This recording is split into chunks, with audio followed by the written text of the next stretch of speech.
बिस्मिल्लाहिर्रहमानिर्रहीम। अस्सलाम वालेकुम। अब हमारा टॉपिक है फोर करंट। इससे पहले हमने करंट डेंसिटी के बारे में पढ़ा, हमने इलेक्ट्रोमैग्नेटिक स्टार्ट किया था।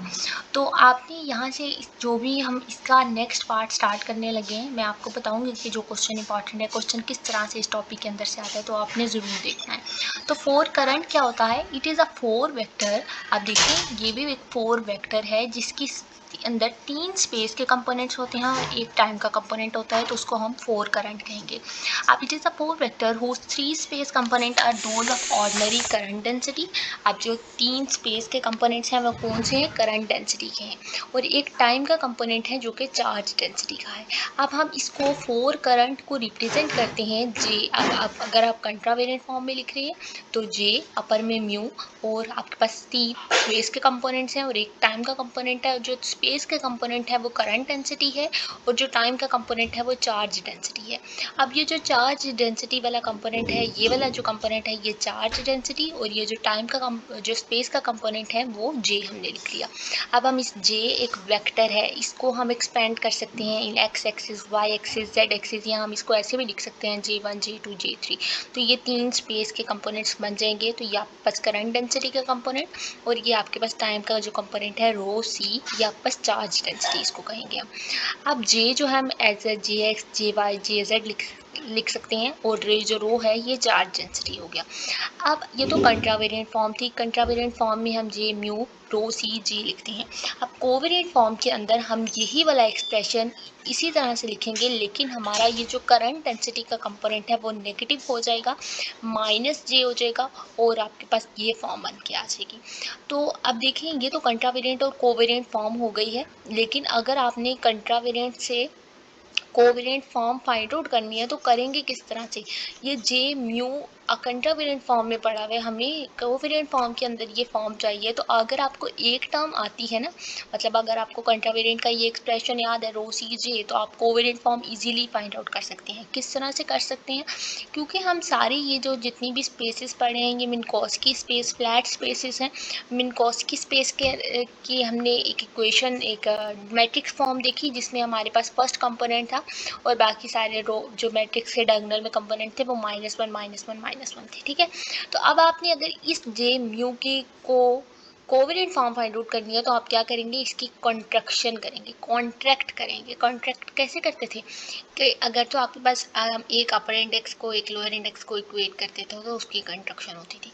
लेकिन अगर हमने इस अपर इंडेक्स को लोअर इंडेक्स में लेके जाना है, इसकी कोवेरिएंट फॉर्म पता लगानी है इस फोर करंट की, तो हम क्या करेंगे? जे म्यू को ऐसे नीचे ले जाएंगे, और अब जब आपने एक ये टर्म तो आपके पास यहाँ पे नीचे शिफ्ट होगी।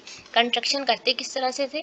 अब आप एक यहाँ पे एक जी इंट्रोड्यूस कराते थे, जी। अब आप जिस टर्म को नीचे लेके जा रहे हैं, म्यू को नीचे लेके जा रहे हैं ना, यहाँ पे म्यू अपर में था, यहाँ पे मैं आपको डायरेक्ट बता रही हूँ कि ये म्यू क्या आ जाएगा? नीचे शिफ्ट हो जाएगा।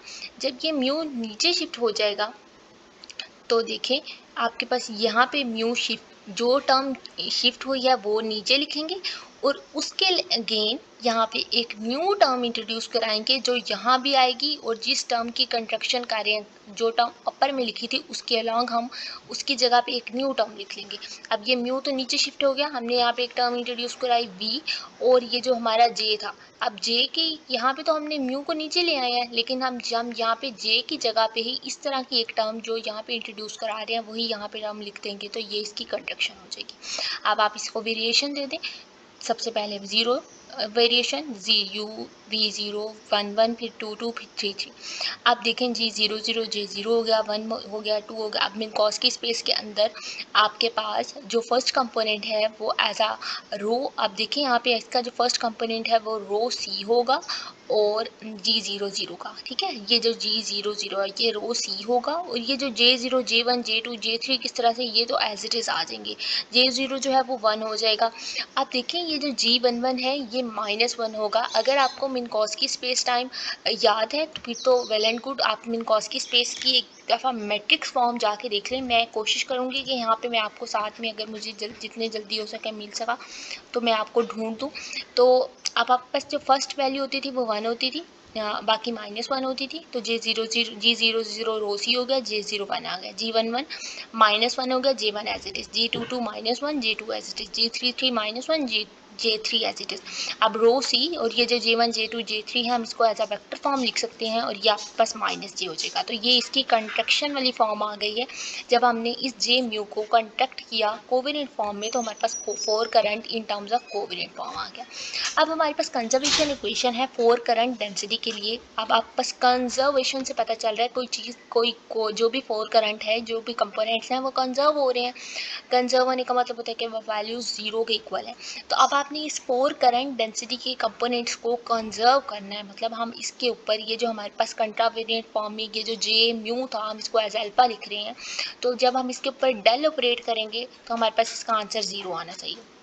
डेल अल्फ़ा जी अल्फ़ा, और इस आप जे डेल अल्फ़ा जी अल्फ़ा को आपने जब स्टार्टिंग में हमने 57 से लेक्चर्स कंप्लीट किए थे, तो हमने वहाँ पे देखा था कि यहाँ पे अगर आपने कोवेरिएंट डिफरेंशिएशन वाला टॉपिक देखा या डाइवर्जेंस वाला टॉपिक देखा, तो हमने वहाँ पे देखा था कि हम इस जे अल्फ़ा को डेल अल्फ़ा का है जे अल्फ़ा के साथ, मतलब जे अल्फ़ा का derivative with respect to alpha है, तो हम इसको J alpha semicolon alpha लिख सकते हैं। तो ये टर्म भी लिखी जा सकती है। अब आप इसको एक्सपेंड कर लें, वैल्यूज़ दें, अल्फ़ा 0 वैल्यू दें, 1 वैल्यू, 2 वैल्यू, 3 वैल्यू दें, एंड आपके पास इसका आंसर जो है वो 0 के इक्वल हमने प्रूव करना है। यहाँ कहना है कि ये जो 4 करंट की इक्वेशन है ये कंजर्व होती है। अभी आप इसके बाद 4 पोटेंशियल की इक्वेशन भी देखेंगे जो कि कंजर्व होती है, और उसको भी हम एज अ 0 के इक्वल रखेंगे। अच्छा, अब आपके पास ये वैल्यूज़ देने के बाद जो J0 जो उसकी फर्स्ट वैल्यू है मिन्कोस्की स्पेस टाइम के अंदर, इसका मतलब है कि आपके पास J0 सेमी कॉलन 0, मतलब J0 का डेरिवेटिव विद रिस्पेक्ट टू 0, 0 का मतलब है कि आपने इसका डिफ्रेंशिएट करना है विद रिस्पेक्ट टू x0, और x0 आपके पास क्या होता था, x0 होता था CT के इक्वल। मतलब आप J0 की डिफ्रेंशिएशन कर रहे हैं, मतलब आप partial rho by partial J0 क्या है, रो C। मैं अगर आपको थोड़ा सा यहाँ पे लिख के बता दूँ, तो पार्शियल बाय पार्शियल T लिखेंगे, और J0 क्या है आपके पास, रो C है, और उसको डिफ्रेंशिएट किसके रिस्पेक्ट से कर रहे थे, 0 के रिस्पेक्ट से कर रहे थे, मतलब x0 के रिस्पेक्ट से। यहाँ पे आपके पास x0 आएगा। जब आप x0 की यहाँ पे वैल्यू पुट करेंगे तो आपके पास यहाँ पे CT आएगा।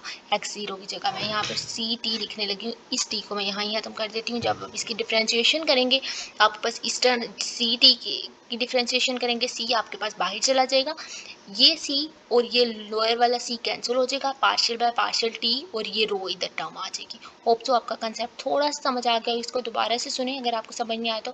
अब J11 J22 J33 आप इसको क्या लिख सकते हैं, इसका J1 का derivative with respect to 1, J2 का derivative with respect to 2 and J3 का डेरिवेटिव विद रिस्पेक्ट टू 3 है।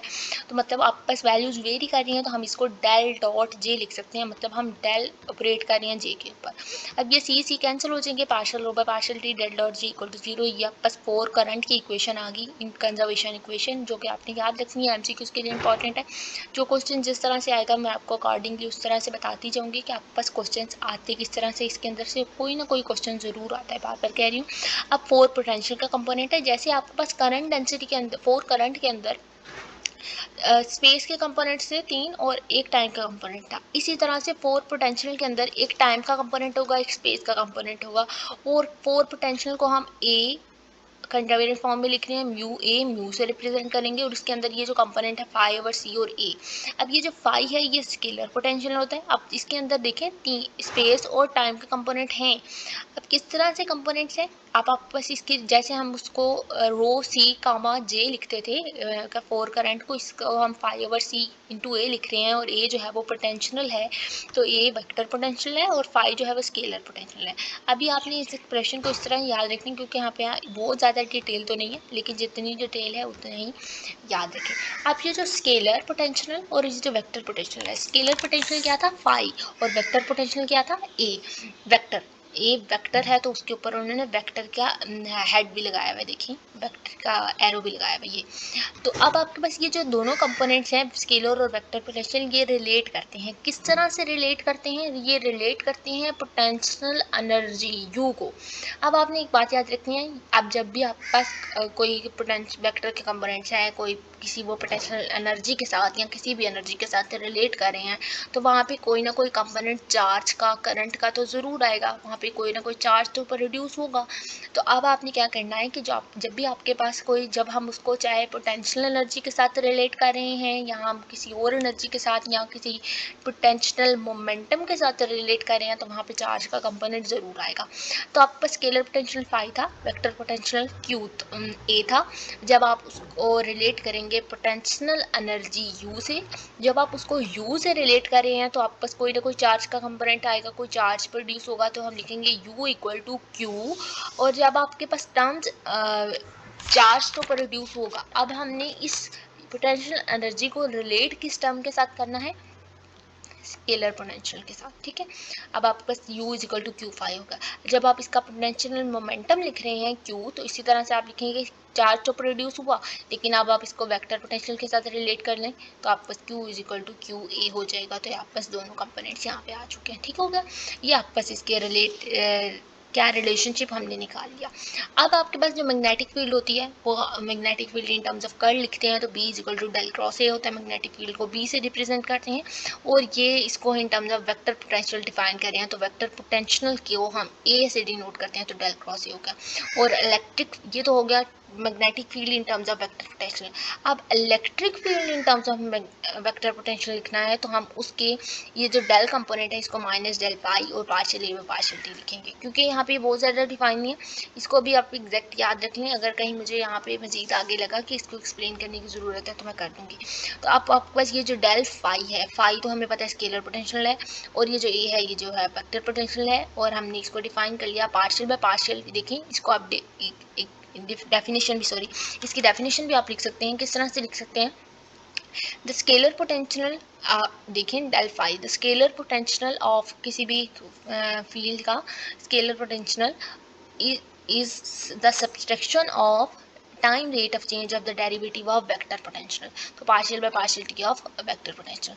अब आपके पास इसके बाद ये एक्सप्रेशन के बाद four potential conservation equation, four potential conservation equation मतलब आपके पास वैल्यूज कंजर्व हो रही हैं, वैल्यू जीरो हो रही हैं, तो पोटेंशियल को हम ए अल्फा से लिखा, तो हमने डेल अल्फा जे ए अल्फा को अब यहाँ पे जीरो कर दिया। वहाँ पे आपके पास करंट था तो हमने जे को लिखा। अब आपके पास ए अल्फा सेमीकोलन अल्फा लिख सकते हैं, उसी तरह से इसको एक्सपेंड करेंगे 0 1 1 2 2 3 3। अब आपके पास ए जीरो सेमीकोलन जीरो का मतलब कि ए जीरो का derivative with respect to zero ले रहे हैं, तो उसी तरह से आप यहाँ पे लिख लें, मतलब ए जीरो का derivative with respect to zero का मतलब partial by partial x naught, partial by partial x naught की वैल्यू क्या है सी टी, तो पार्शियल बाय पार्शियल मैं यहाँ पे सीधा डायरेक्ट लिखने लगी हूँ सी टी।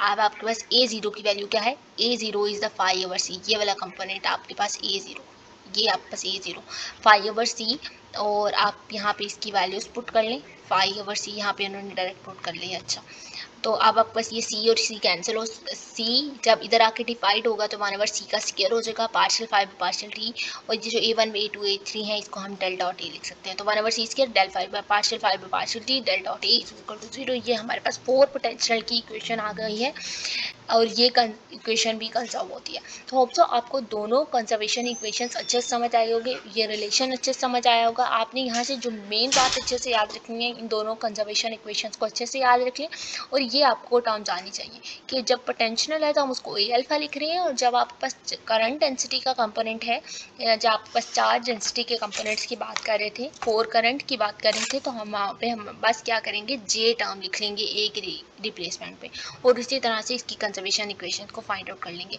तो होप सो आपको अच्छे समझ आएगा। अगर आपको अच्छे समझ आया तो प्लीज़ वीडियो को लाइक कर दें, चैनल को सब्सक्राइब करें, अपने फ्रेंड्स के साथ शेयर करें। अल्लाह हाफिज़, थैंक यू।